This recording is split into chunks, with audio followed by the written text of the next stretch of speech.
So in order for you to set up your smart lock to your mobile phone, the first you want to do is to insert a CR123A battery. How you do that? Simply getting the suction cup,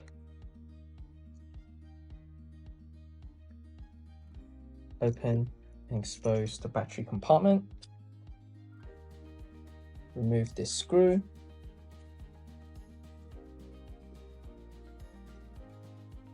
be careful not to lose this tiny screw, and here there's a little bit of a latch for you to lift up.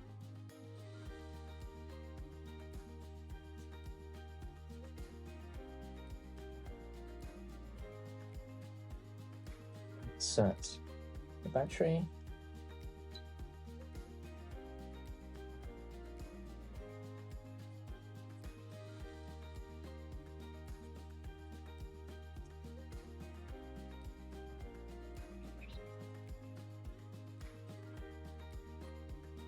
Select the Add Device icon at the top on your phone.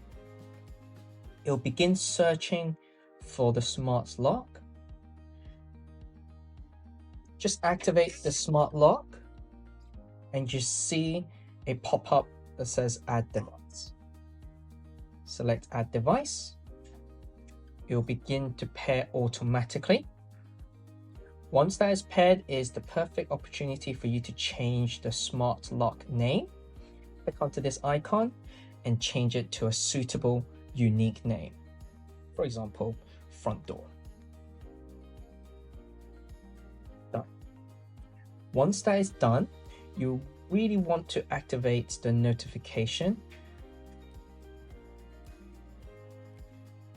Select Next and grant access so that whenever it unlocks, it will send a notification to your phone.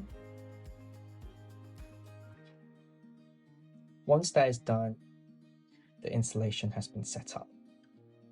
So you will notice that you can first test it. If you hold on to the unlocking icon, your door should automatically unlock. The next thing you will want to do is to set up your fingerprints. When capturing your fingerprint, top tip is to use the tip of your finger like this so that it's angled at the center. Instead of just using the flat part of your finger, we notice that the tip is a lot more sensitive and is a lot more accurate. So when you use the tip, generally the success rate is even greater.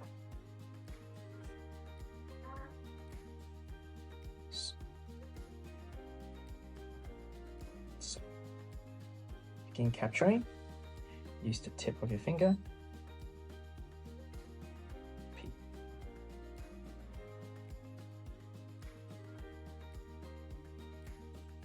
You might also want to register on both hands, on your index and on your thumb, so that you've got different fingers registered. When adding your fingerprints, you might want to do it a couple of times. So register the same finger a couple of times and using the tip of the fingers, register it so that it's slight variations around the tip of your fingers, and you just do it a few times. That way it will help the fingerprint reader read your fingerprint more correctly. Another tip is that if the lock is dirty or if it's wet especially, your fingerprints reader will not be able to activate. It will not be able to read your fingerprint correctly. If that's the case, just wipe down the lock a little bit.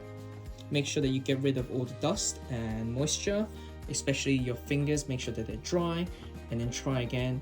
You should be able to activate the lock that way.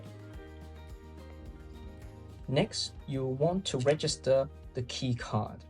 To do that, you can either click through Members Management and select the key card and allocate it to a certain member. You can select Card here and you can add card. Alternatively, you can go back to the main page and use the Settings menu, select Card Management and select Add Card. Allocate then to a certain family member and begin capturing. Once it's activated, just place the key card on the sensor and it has now been captured. So you now notice that the key card that has just been registered will now work and activate the lock. A brand new key card will do nothing. It is also very important to explain how the mechanical key works. It works slightly differently. To access the mechanical key slot, remove the back cover and insert the mechanical key. When you turn it, it doesn't turn the lock. All that does, it activates the pin. It activates the lock so that you can rotate it. If it's disengaged, you notice that when you rotate the lock, the cylinder does not move and does not operate the lock inside. So the mechanical key actually activates. Once it's turned, it activates the locking mechanism. So now when you turn the lock, it does operate the cylinder. So that's how the mechanical key works. It is very important that you carry a mechanical key with you at all times, just in case that the battery runs out. If the battery does ever run out, it will always give you a battery warning beforehand, but there's also a USB-C emergency power slot here. So if it does run dead on battery, you can put in a power bank and then activate the lock. Alternatively, it's just much easier to carry a mechanical key with you at all times.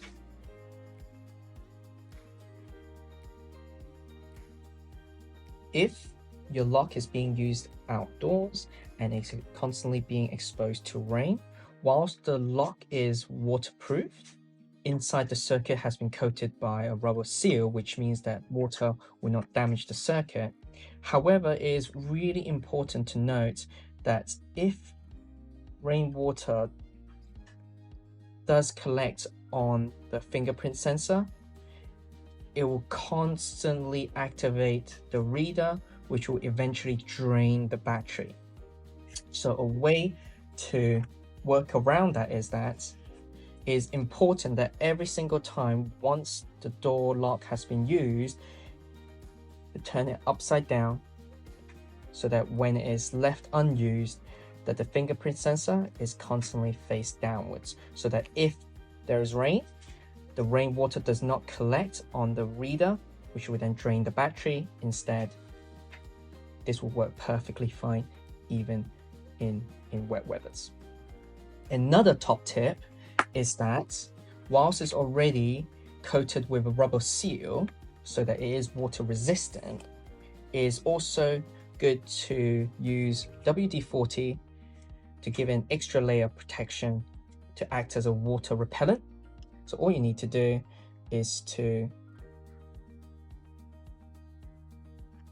just add a bit of WD-40 around the edges, let it rest, let it sit, and it does not matter if it goes inside the lock. Give it a generous amount of WD-40. Make sure it does go in.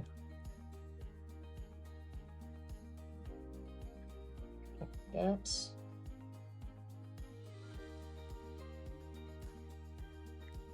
Leave it to sit for a couple of minutes and then wipe double WD-40 away, and now the lock should be good to go. It is also important to note that once the lock has been set up and registered with fingerprints, there's absolutely no way for it to be resetted. So even if you remove the battery and try to reset the device, it will not be resetted, and only the fingerprints registered previously will only work. So any finger that has not been registered previously will not work. You will not be able to reset the device. So the only way for you to reset the device is to use your app, select the pencil icon, and you can select remove device. It is also important to note that when there is a device update, every time you update your smart lock, due to security reasons, they do require you to re-register your fingerprints and re-register your key cards. So remember, every single time when you upgrade the smart lock, you will need to re-register your fingerprints and re-register your key cards. Another security measure is that once a lock is paired with one account on your Quoya or Smart Life app, no one else with a different smartphone or a different account can now pair with this lock. There's no way for it to pair. This lock can only pair with one account and one account only. However, you can share access to multiple accounts. There is a family management settings where multiple people with different accounts can access all the smart home devices on the administrator account. There is a separate video to guide you how to set up your family management. If the lock doesn't pair, sometimes it will be stuck on the Bluetooth connecting error message. All you need to do is refresh the app, wipe it,